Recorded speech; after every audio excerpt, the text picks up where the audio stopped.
al doctor Marvin Madrigal. Doctor Madrigal, muy buenas noches, un fuerte aplauso para ti. Gracias, muy amable Francisco, gracias por la invitación. Sí, pues aquí estamos al pie del cañón, como decimos, acabamos de terminar la jornada y con mucha energía para poder compartir un poquito sobre lo que hacemos todos los días aquí en mi consulta. Muchísimas gracias, doctor. Sé que tienes una vasta experiencia allí en diferentes campos profesionales de la salud de Costa Rica, también en Santiago de Chile, y sé que has estado trabajando también como docente en diferentes áreas profesionales. Doctor, ¿cuántos años tienes tú de trabajar con personas que conviven con diabetes? Eso es algo interesante que queremos hacer como introducción, por favor, si eres tan gentil. Sí, gracias. Tengo más de 25 años de trabajar con personas que viven con diabetes. Empecé hace muchos años con una investigación que se hizo en Costa Rica, en Chile y en Panamá sobre enfermedades crónicas no degenerativas, como por ejemplo la diabetes, la hipertensión, la obesidad. Y de ahí en adelante seguí trabajando con diabéticos hasta el día de hoy.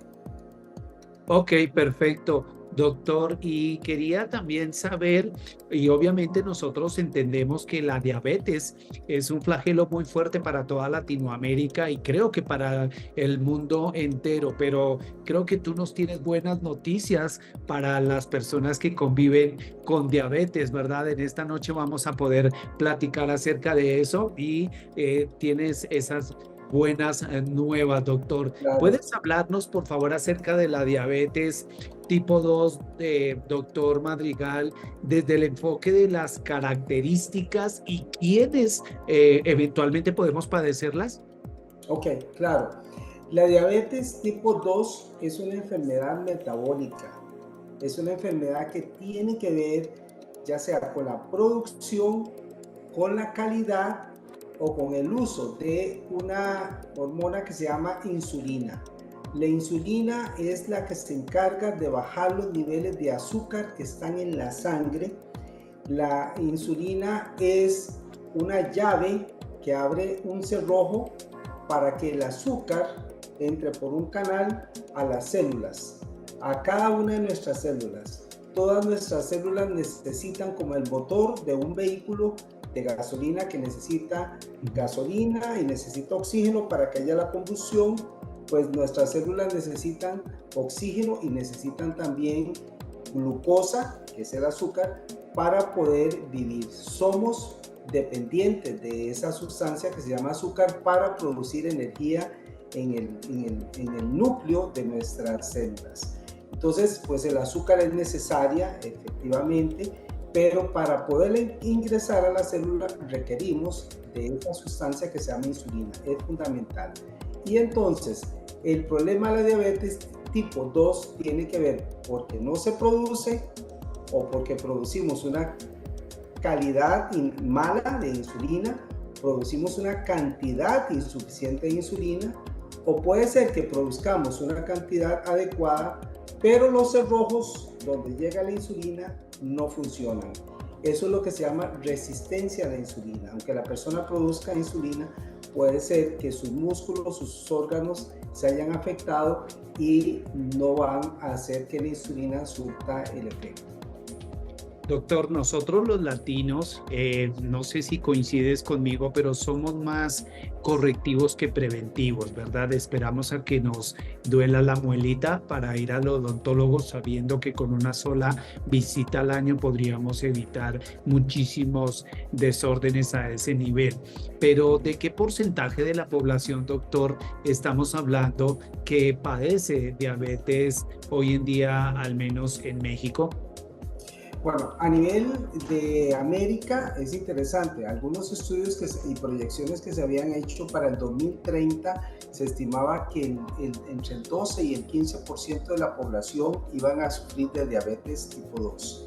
Entre el 12 y el 15 y el 20%, perdón, entre el 15 y el 20% iban a sufrir diabetes tipo 2. 2030. Estamos en el 2023 y en la mayoría de los países andamos en el 12%. O sea, ya se llegó al porcentaje que se esperaba para el 2030. Esto es una pandemia que afecta más y que mata más que la pandemia del COVID. Todos los días estamos viviendo con eso. Pero hay un dato interesante. Imagínense que México es uno de los países a nivel de Latinoamérica que tiene más porcentaje de diabetes en la población. Entonces, México anda con alrededor entre el 19 y el 20% de la población tiene diabetes. O sea, es más que los otros países. En los otros países puede haber un subregistro, es decir, que por un mal sistema de salud no se logra identificar a todos los diabéticos. Pero estudios a nivel mundial nos dicen que si una persona es diabética, o 10 personas en un grupo son diabéticos, hay otros 10 que lo son y no se han dado cuenta. Todavía no saben que son diabéticos. La diabetes tipo 2 es una enfermedad que en un principio es silenciosa. Uno puede convivir con diabetes y no se da cuenta. Yo he tenido pacientes que me vienen a la consulta y andan con 450 y el paciente está como si no tuviese nada. Le hago yo una glicemia y anda en 450 miligramos por decilitro. Entonces anda diabético y no siente absolutamente nada. Algunos pues sienten sed, otros cansancio, otros lo que sienten es pesadez, otros sienten pereza, otros sienten hambre y lo ven como algo común, o porque estoy cansado, porque ando agotado, porque etcétera, ¿no? Y no lo achacan realmente al problema de la enfermedad. Entonces, por eso es que se estima que si hay 10 que ya están diagnosticados, hay otros 10 que viven con diabetes y que no se dan cuenta que la tienen. Entonces, si en México estamos hablando entre un 19 y un 20% de la población ya está diagnosticada, quiere decir que hay otro 19 o 20%, es decir, casi que ustedes llegan que a la mitad de la población tiene diabetes. Eso entonces me tiene a mí que preocupar. ¿Por qué? Porque yo puedo entrar en ese 20%.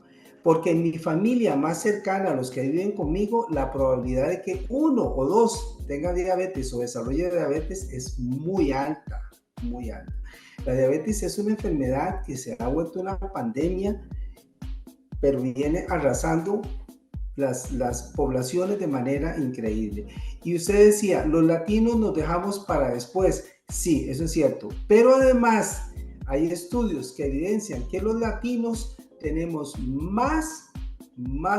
son más propensos a desarrollar diabetes que otras poblaciones. Entrando más en detalle, doctor, y obviamente todo este efecto del síndrome metabólico, ¿verdad? Y todo ya lo hemos aprendido. Quisiera saber, doctor, que nos enseñaras un poco cuáles son realmente las principales complicaciones que puede sufrir una persona que tiene diabetes, digamos, en sus 2 primeros a 5 primeros años. Gracias, Francisco. Muy buena pregunta. Generalmente las personas que, como les digo, que viven con diabetes, cuando hacen el debut, es decir, cuando se diagnostican, ya la persona ha vivido con diabetes, se estima que entre 4 y 5 años aproximadamente. Entonces ya cuando una persona llega y me dice, yo les pregunto, ¿cuántos años tienes de que te diagnosticaron? 3 años. Yo en mis adentros pienso tiene 8 años de vivir con diabetes. Entonces, los estudios lo que nos dicen es que todas las personas que ya tengan más de 5 años de vivir con diabetes empiezan a tener o pueden tener serios problemas. La situación es la siguiente: cuando nosotros tenemos altos niveles de azúcar en la sangre, la molécula de azúcar en grandes cantidades se vuelve oxidativa y se vuelve inflamatoria. Es inflamatoria. Por eso es que cuando nosotros hablamos de Active, cuando hablamos de epigenética, cuando hablamos de todo, de la trifecta, por eso usted ahora decía, les tiene una buena noticia. Evidentemente les tenemos una buena noticia, porque estos productos trabajan precisamente ahí.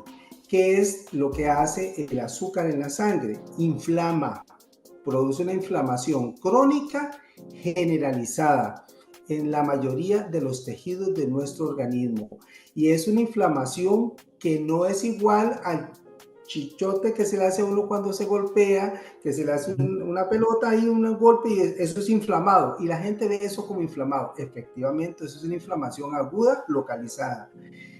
El azúcar lo que produce es algo similar a eso, pero en todos los tejidos, o en la mayoría de los tejidos de nuestro cuerpo, y nosotros no nos damos cuenta. Por eso es que el diabético, les decía yo ahora, que anda con diabetes y no se da cuenta, se siente cansado, se siente con sed, se siente agobiado, se siente pesado, siente que no durmió, que no logró descansar, que se duerme a ratos durante el día. ¿Por qué? Porque anda inflamado, anda gastándose, anda como que si yo manejara mi coche en la marcha número 1 todo el tiempo, lo voy a sobrecargar el carro. Entonces el azúcar va a producir inflamación. Esa inflamación produce un efecto que se llama glicolización. La glicolización es nada menos y nada más que el mismo efecto que provoca la corriente marina o el aire marino que ocurre con las casas, con los vehículos o con los artefactos que son metálicos que están cerca de la corriente marina. ¿Qué les ocurre? Se oxidan. Se oxidan, ¿no? Ok, la glicolización hace un efecto similar a la oxidación que le ocurre a los metales cuando están expuestos a la corriente marina. Eso es, un diabético es como que está expuesto a la corriente marina sus tejidos y se glicolizan. ¿Cuáles tejidos son los que se oxidan con más facilidad? Bueno, las arterias, los nervios, los tejidos del cerebro, el tejido del riñón, las arterias de los ojos, las arterias de nuestras piernas, los nervios de nuestras piernas y pies. Y por eso las principales complicaciones que usted me pregunta que puede tener una persona que vive con diabetes con más de 5 años es retinopatía, es decir, la retina empieza con alteraciones y una de las mayores causas de ceguera en el mundo es la retinopatía. Y la retinopatía en gran medida es producida por diabetes tipo 2. Entonces puede tener retinopatía, puede tener enfermedad cerebrovascular, es decir, de lo que llaman popularmente un derrame cerebral. Puede ocurrir porque las arterias que irrigan el cerebro se glicolizaron, se oxidaron, se tostaron y entonces ya no circula la sangre y el cerebro se queda sin oxígeno y eso es un ABC o un evento cerebrovascular. El corazón tiene arterias muy delgadas, paradójicamente, y al glicolizarse las arterias se obstruyen y no circula la sangre hacia el corazón y ocurren los infartos. En el riñón pasa lo mismo y empieza la enfermedad renal por diabetes o enfermedad renal diabética. Y en las piernas, las arterias que llevan la sangre para irrigar el pie también se glicolizan y por eso el paciente tiene isquemias en el pie o insuficiencia arterial en el pie, llega menos sangre y por eso es que cuando tienen lesiones no cicatrizan, no cierran y por eso se hacen úlceras y eso conlleva a amputaciones o al pie diabético. Yo aquí tengo un modelo, ¿verdad?, de un pie y podemos ver que en los diabéticos se pueden hacer úlceras en esta zona, en los dorsos del pie, ¿verdad? En los talones generalmente, estos son los puntos de mayor ulceración de los pies en las personas con diabetes y eso conlleva amputación. Un dato interesante y espeluznante es que cada 20 segundos a nivel mundial, o sea, el ratito que tenemos ahorita, ¿cuántos minutos llevamos? Si lo dividimos entre 20, cada 20 segundos se amputa un pie o una parte del pie a una persona que vive con diabetes. Cada 20 segundos a nivel mundial están amputando un pie o una parte del pie. Eso se debe por la mala circulación y por otra complicación que se llama neuropatía. Y ustedes podrán haber visto muchos testimonios de la neuropatía y que se ha mejorado cuando el paciente consume la trifecta. Wow, doctor, interesantísimo esta descripción que nos está dando, pero en particular, doctor, de acuerdo a estos indicadores que tenemos y demás, y siendo una enfermedad tan silenciosa en principio, digamos que hay un comportamiento en particular, una sintomatología en términos generales para podernos alertar y obviamente entendemos que el proceso inflamatorio es inmediato a nivel sistémico. Y doctor, otra pregunta más para poder ir abarcando. Allí ya empieza a jugar un papel importante en nuestro cuerpo que es muy inteligente. ¿Y qué papel podría jugar la epigenética en poder servir como coadyuvante para poder revertir estas situaciones? ¿Hay algún estadio en especial donde sea más importante suplementarse, doctor Marvin? Sí, claro. Le contesto la primera parte. ¿Cuáles son, digamos, las manifestaciones que podemos encontrar? Hace 20 años más o menos que yo daba clases de esto a los estudiantes, les decía, la diabetes tipo 2, tal vez todavía menos de 20 años, diabetes tipo 2, característica, empieza después de los 40 años. Antes de los 40 años, no, muy difícil, después de los 40 años. Y se hablaba de que tenía una carga genética muy alta. Entonces, si mamá o papá eran diabéticos, yo casi que estaba destinado a ser diabético. Hoy en día, esas características han cambiado. Ya no hablamos de la persona mayor de 40 años. Yo tengo pacientes que me debutan a los 30 años o menos incluso. 30 años debutan. Si una persona me viene debutando a los 30 años con diabetes, significa que a los 25 años ya estaba diabético. Pero cuando uno ve chicos de 20 años, entonces hay que hacer otros estudios para ver si realmente es una diabetes tipo 2 de este tipo o es una diabetes tipo 1. Entonces ahí todavía hay que hacer muchos estudios y poder determinar si es una diabetes tipo 1 tipo 2 en menores de 20 años. Pero lo que pasa es que ese margen se ha venido cerrando cada vez más, esa brecha entre los 20 y los 40 años se ha venido cerrando. Los de 40 cada vez se van aproximando más a los de 20 años y entonces casi ya no hay brecha. Entonces podemos tener pacientes de 20 años con una diabetes tipo 2. ¿Cuál es la característica de la diabetes tipo 2? Es que yo no nací con eso. Es una diabetes que he ido adquiriendo por los hábitos que tengo. Es meramente epigenético. Lo podemos ver así. Es una enfermedad epigenética. ¿Por qué? Porque el ambiente me condicionó. El ambiente me produjo la enfermedad. ¿Cómo me la produjo el ambiente? Bueno, tomando gaseosas todos los días, comiendo confites y comiendo productos con altísima cantidad de calorías, que ahora hace poquito que estoy en México, que entré a un Oxxo, iba en la carretera y a tomar un café y quise comprar algo y todos los productos con ese montón de cuadritos negros, dije, de aquí no puedo comprar absolutamente nada, todo está cargado de azúcar, tenía 3 o 4 cuadros, entonces eso es demasiado azúcar, que me parece una excelente estrategia, pero si usted entra a cualquiera de estos lugares, los productos son hipercargados de azúcar, entonces yo me tomo toneladas de azúcar de manera exagerada en productos muy pequeños o en porciones muy pequeñas. Entonces, en un café de esos súper elaborados, yo me puedo tomar 20 cucharaditas de azúcar. Entonces, esa es epigenética. ¿Por qué? Porque el ambiente me está metiendo una cantidad exagerada de azúcar y recordemos que el azúcar en exceso en mi organismo va a producir inflamación y va a hacer que mi páncreas se empiece a descontrolar. Al principio va a producir grandes cantidades de azúcar, mis células se vuelven resistentes a la insulina y entonces empieza ese síndrome ahí de que hay resistencia a la insulina, empiezo a engordar, me da más hambre, porque es uno de los síntomas, que da más hambre y más hambre y más hambre y la persona tiende a comer más. Entonces, ¿qué encontramos? Personas con altos consumos de carbohidratos. Encontramos personas que no hacen ejercicio, son sedentarias. Entonces, el órgano o el tejido, perdón, que más consume azúcar es el músculo.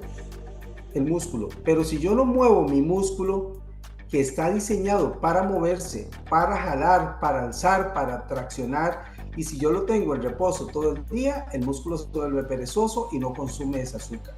Entonces ese azúcar que debería haber entrado al músculo para producir energía para que el músculo se moviera, se transforma en grasa y pues la persona se hace obesa.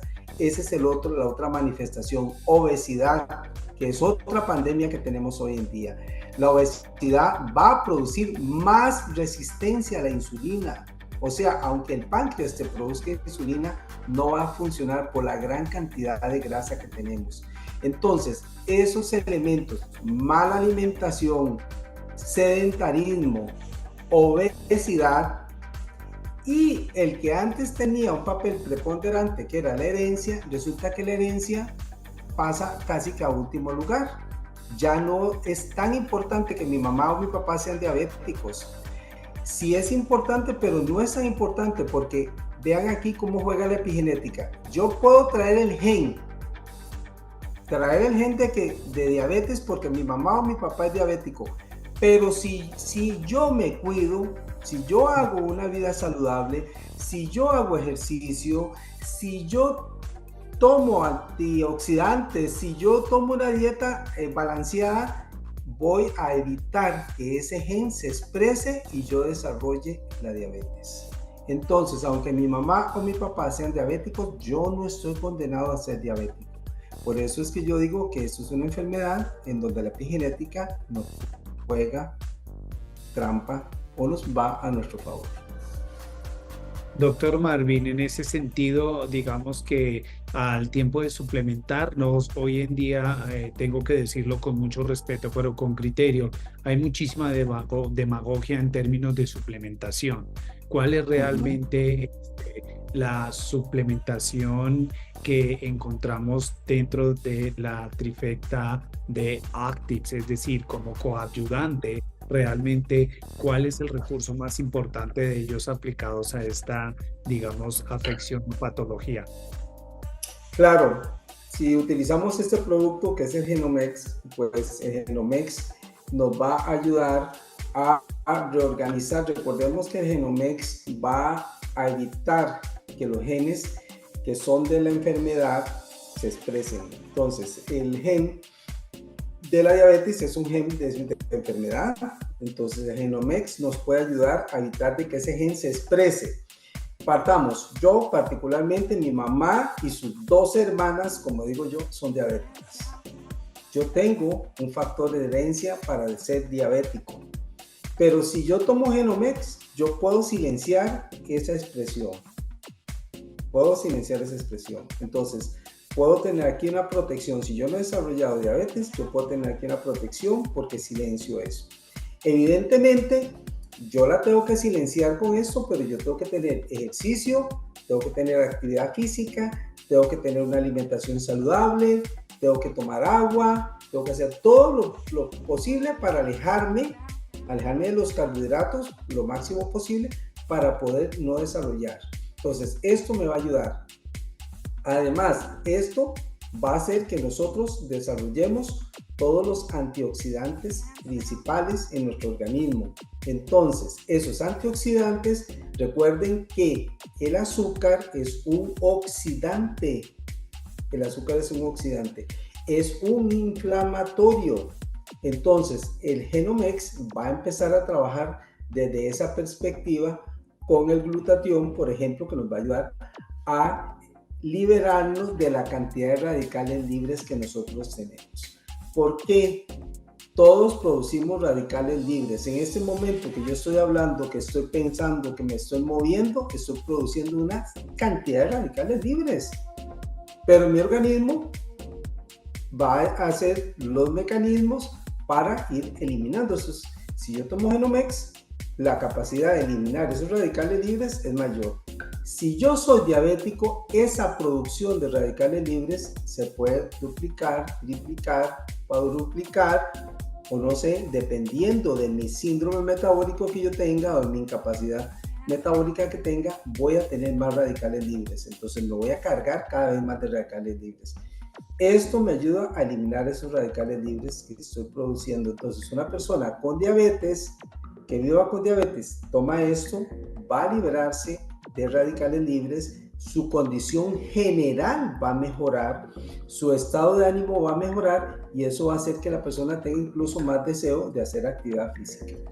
Si la persona toma esto, recordemos que el Optimin es un antiinflamatorio per se. Entonces, ¿qué dijimos que era el azúcar?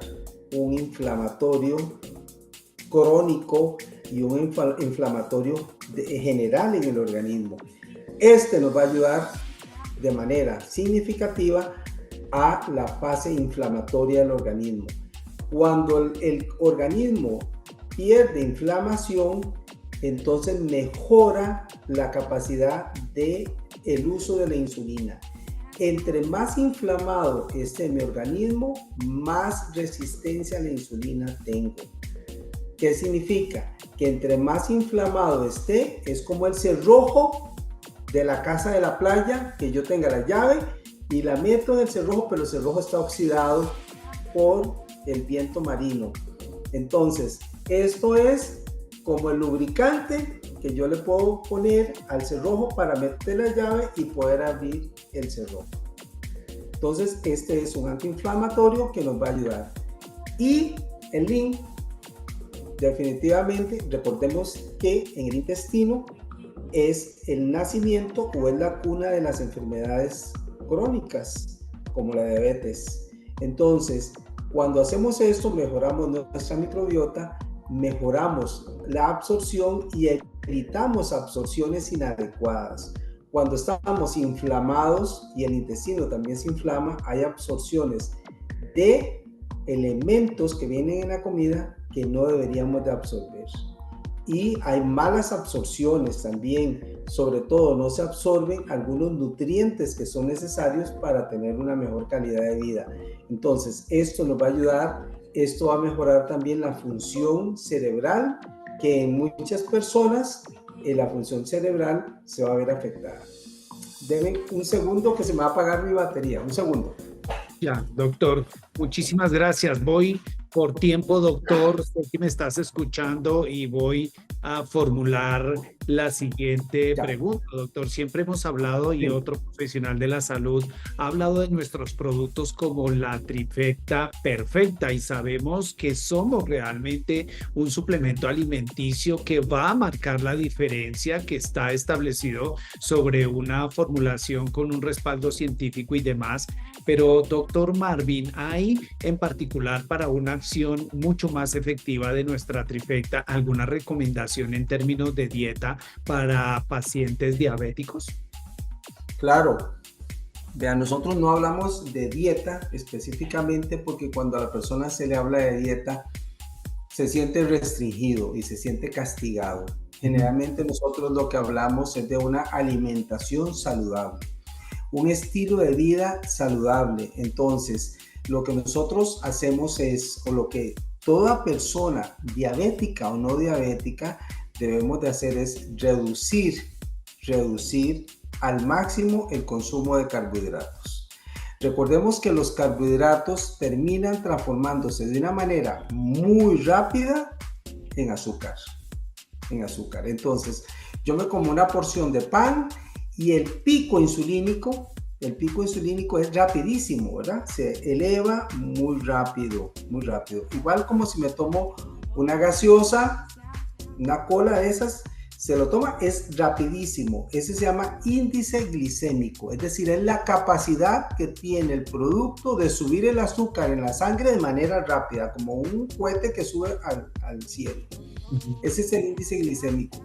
Entonces, ¿cuáles tienen un índice glicémico alto?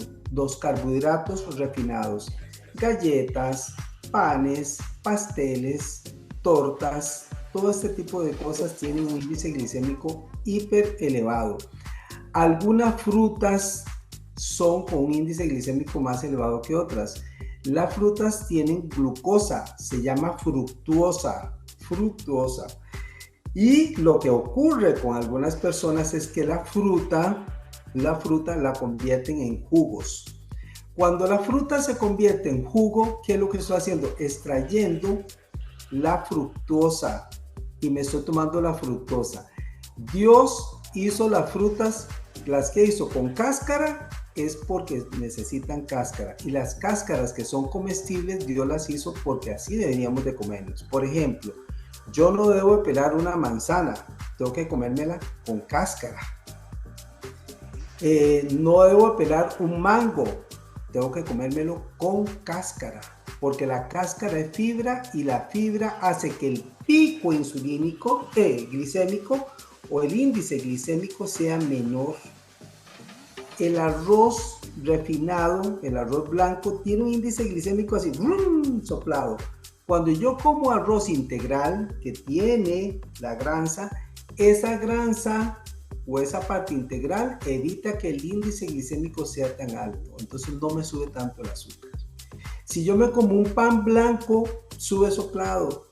Si yo me como un pan integral, sube menos rápido, me da más tiempo. Entonces hay que alejarnos de los carbohidratos, del azúcar refinada, de los jugos. Hay que tomar la menos cantidad de jugos. En Costa Rica hay una empresa que hace jugos y dice, tómese la fruta. Ese es el anuncio, el eslogan, tómese la fruta. Es un pecado lo que están haciendo, porque la fruta no se debe tomar, se debe comer, se debe masticar. Eso es lo importante, masticar la fruta. Entonces los diabéticos en la mañana dicen, yo tengo diabéticos aquí que me dicen, yo les pregunto, ¿qué desayuna? Después, ¿qué hace de merienda? ¿Me como un mango? ¿Me como un banano? Por Dios, o un banano o un mango, las dos cosas no te las puedes comer juntas, ¿verdad? Ahí subió un montón el azúcar, no es hacer una ensalada de frutas y comérmela. Y la otra cosa es tomar mucha agua, que sí deberían de tomar. Debemos de comer mucha proteína y debemos de comer mucha legumbre, cosas verdes. Entonces nuestro plato debería tener la mitad verde, una gran porción de proteína y una porcioncita, un cuarto del plato debe ser carbohidrato. Pero en nuestros pueblos latinos, la mitad es carbohidrato, 2 hojas de lechuga o una hoja de lechuga nada más y un pedacito de proteína muchas veces. Entonces es al revés. Esos son dietas inflamatorias. Hay dietas, pueden buscar en internet, dietas antiinflamatorias. Tiene que ver con dietas que son bajas en carbohidratos. Recuerde que el carbohidrato es un inflamatorio. Muchísimas gracias, doctor. Y tenemos mucha tela por cortar. Pudiéramos quedarnos mucho tiempo en este conversatorio, pero entiendo, doctor, que tienes muchísimas ocupaciones y reitero el agradecimiento que nos das para poder compartir con nosotros un poco de tu profesionalismo sobre el tema. Pregunta obligada ya para ir cerrando este capítulo, doctor, no sin antes el compromiso de poderte tener en una próxima ocasión, doctor Marvin. ¿Por qué razón recomendarías las tecnologías epigenéticas de Actives representadas en Genomes, Link y Optimen, no solo para las personas que tienen diabetes y que pueden tener una mejor calidad de vida con estos suplementos, sino en términos generales para todos los seres humanos? Bueno, yo empecé a tomar los productos no porque nadie me los ofreciera, sino porque yo los busqué. Yo he estado investigando constantemente sobre todos estos aspectos de la salud, cómo conservar más la salud y demás. Hace unos años desarrollé una enfermedad autoinmune y la única o el tratamiento era a base de esteroides y yo no quiero usar esteroides. Entonces fue donde me dediqué a buscar mediante y empezamos a usar antioxidantes. Y entonces la cantidad de antioxidantes que uno tiene que consumir es muy alta. Creo que Hola. Doctor, perdón. ¿Me escuchas? Sí, hay como un micrófono abierto, parece. Sí, perdón, ya lo cerré, alguien ingresó, pero está todo bajo Eh, control. Una disculpa al sí, público y adelante, doctor. Estamos en vivo, una disculpa, por favor. Creo que te sí. perdimos los últimos 30 segundos. Sí, les decía que no quise tomar esteroides para el problema que tenía, entonces empecé a buscar antioxidantes y hacer un tratamiento a base de antioxidantes, lo cual me alivió significativamente el problema que tenía, pero tenía que tomar gran cantidad de antioxidantes, o sea, yo tomaba 8 o 10 cápsulas por día, y jugos y verdes y un montón de cosas para poderme mantener, y si no, volvía a desarrollar la sintomatología. Entonces empecé a buscar, fue cuando investigando, leyendo, llegué a lo que era la epigenética y empecé a investigar qué era la epigenética, a leer y me di cuenta de la maravilla, es decir, cómo se trasciende por arriba de lo que son los antioxidantes. Entonces, claro, yo produzco mis propios antioxidantes y entonces mi organismo se empieza a autodefender precisamente a partir de la producción autóloga, o sea, propia de antioxidantes. Una capacidad que vamos perdiendo después de los 20 años, como un ciclo natural de la vida, ¿verdad? Que uno va deteriorándose porque al final tiene que morir. Entonces, podemos retrasar ese proceso mediante la epigenética, podemos trabajar ahí. Eso fue lo que me hizo investigar hasta llegar a Active y buscar yo qué era la mejor tecnología que existía en el mercado, y de ahí pues obviamente busqué, logré pasarme a consumir los productos y hoy en día estoy solamente tomando la trifecta y eso me ha hecho mantenerme totalmente saludable. Entonces, cuando yo le hablo a las personas de el producto, les hablo con mi propio testimonio de cómo yo, después de estar usando varios productos, ahora solamente uso la trifecta y estoy de lo más bien. Veo pacientes con diabetes, hemos estado experimentando con algunos pacientes y creo que en una de las enfermedades donde la trifecta ayuda así, pero de manera significativa, es en los pacientes que viven con diabetes, porque los desinflama, porque hace que la insulina, si ya producen insulina, la insulina que producen tenga un mejor efecto, que se reduce la resistencia a la insulina, y eso hace que incluso los que usan insulina inyectada tengan una mejor respuesta, porque nosotros vemos que hay personas que usan insulina inyectada, pero hay una resistencia, es decir, hay como un rechazo a esa insulina. Entonces, aunque se ponga insulina, los niveles de azúcar no bajan o bajan menos de la cantidad. Cuando empiezan a usar la trifecta, vemos que hay una mejor sensibilidad a esa insulina, una mejor respuesta, y los pacientes incluso tienen que empezar a bajar los niveles de insulina porque ya con poquita cantidad tienen muy buena respuesta. En las enfermedades inflamatorias crónicas como la artritis, como las espondilitis, como las enfermedades deformantes, todas estas enfermedades reumatoideas tienen un efecto significativo, muy interesante, por ese efecto antiinflamatorio que tienen la trifecta.